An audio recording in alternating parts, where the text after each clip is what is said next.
ইবলিস শয়তানকে কিন্তু আল্লাহ পাক সৃষ্টি করেন নাই। হ্যাঁ, ইবলিস শয়তানকে আল্লাহ পাক শয়তান বানান নাই। তাহলে এই শয়তান কিভাবে হলো? এটা জটিল বিষয় না?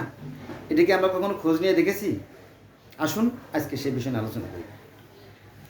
সৃষ্টিকর্তা হচ্ছে সুন্দরের প্রতীক, মহত্বের প্রতীক, বড়ত্বের প্রতীক, বীরত্বের প্রতীক।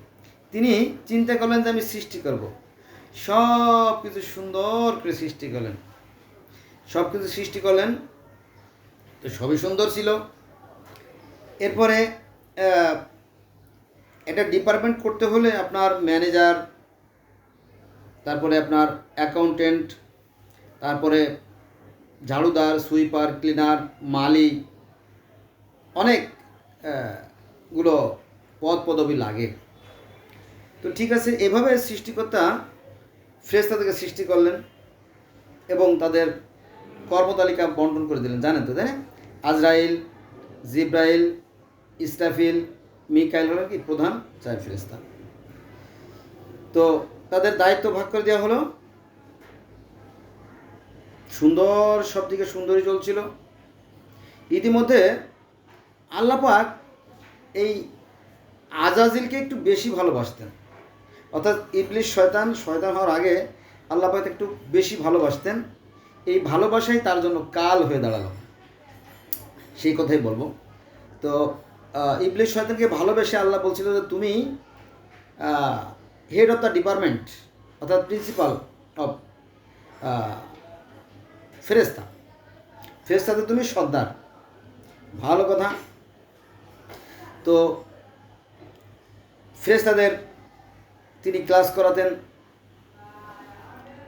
এভাবে এই ভালোবাসার কারণেই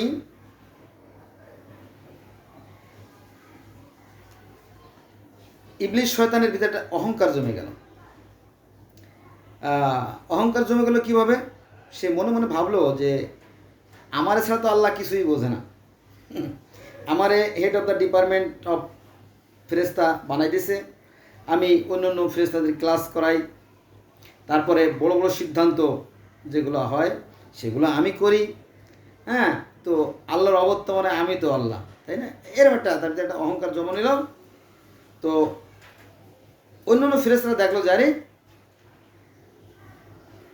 আজাজিল যখন ফেরেশতাদের সর্দার, তাহলে ওর দলে যোগ দিলে মন্দ হয় না। এই হলো ধ্বংসের সূচনা। তখন ফেরেশতাদের মধ্যে দুটো গ্রুপিং হয়ে গেল। একটা গ্রুপিং হলো আজাজেল এর পক্ষে, আর যারা ন্যায় নীতিবান আদর্শবান সৎ ফেরেশতা ছিল তারা হয়ে গেল কি মেকায়েলের পক্ষে। দুটো গ্রুপ হয়ে গেল। তো কথা তো আর পড়ে থাকে না, সৃষ্টিকর্তা তো সব জানেন। তখন এই মন্দ অর্থাৎ আজাজিলের যে গ্রুপ, এর কিন্তু বিশাল বাহিনী আছে, জানেন তো, তাই না? এই আজাজিল শয়তানের গ্রুপ এবং মেকাইলের গ্রুপের সাথে ভয়ঙ্কর যুদ্ধ হয়, টাং টাং টাং, জানেন তো যুদ্ধের কাহিনী। এই যুদ্ধের কথা ইহুদি ধর্মে আছে, খ্রিস্টান ধর্মে আছে, ইসলাম ধর্মে আছে, পার্সিয়ান ধর্মে আছে, গ্রিক ধর্মে আছে, রোমান ধর্মে আছে, সনাতন ধর্মে দেবতাদের সাথে অসুরের যুদ্ধের কথা বলা আছে। এরকম যে পৃথিবীর আরও শত শত হাজার হাজার যদি ধর্ম থাকে, তাহলে দেখবেন যে ওখানে একই কাহিনী বলা আছে, যে দুটো, যেমন পার্সিয়ান ধর্ম বলা হয়েছে আংরা মাইনু আর আহার মাইনু, দুইটা গ্রুপের সাথে। আর গ্রিক ধর্মে, রোমান ধর্ম বলা হয়েছে যে টাইটানদের সাথে অলিম্পিকদের যুদ্ধ। আর সনাতন বা হিন্দু ধর্মে বলা হয়েছে যে দেবতাদের সাথে অসুর সাথে যুদ্ধ। বন্ধুরা, এক একটা বিষয় যদি আমি আলোচনা করতে যাই, বা এই যে কথাগুলো বললাম সংক্ষেপ, এগুলোতে মানে হাজারখানেক ভিডিও করা সম্ভব, কিন্তু আমি সেখানে যাব না। শুধু সঙ্গে বললাম যে এই যে যুদ্ধের কাহিনী, এই যুদ্ধের কাহিনী পৃথিবীর অসংখ্য অসংখ্য ধর্মে আছে। যাক, তারপরে যখন মিকাইলের সাথে আর আজাজেল শয়তান, যেহেতু আল্লাহ পাক তো ন্যায়ের পক্ষেই আছেন, ওদিকে মিকাইলকে শক্তি যোগাইছেন। তারপরে কি আজাদের শয়তানের ডানা পোড়াইয়া, ডানা পড়ে গেলে তারা উঠতে পারে না, পৃথিবীতেই সে পড়ে গেল আর কি, পতিত হলো। তো ওই যে ইবলিশ শয়তান, তার ভিতরে আবার হিংসা, ওই যে অহংকার, এরপরে হিংসা জন্ম নিল। কি এত বড় কথা, আমার সাথে দুর্নীতি, আমাকে অধপতিত করলো, ধ্বংস করে দিল, আমিও আল্লাহর সৃষ্টিগুলো ধ্বংস করে দেব।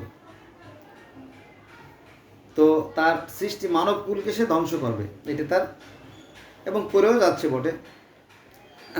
এজন্য দেখবেন যে অহংকার, অহংকারে পতনের মূল কুরআনেতে পাওয়া যায়।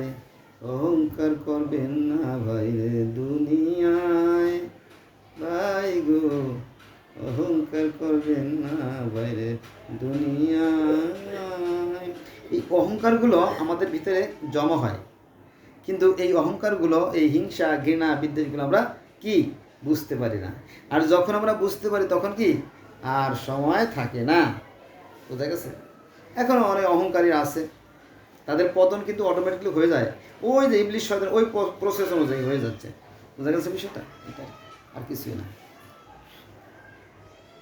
অতএব আপনি সিদ্ধান্ত নেন কোন পথে যাবেন, এটা আপনার একান্ত অভিপ্রায়। ধন্যবাদ সবাইকে।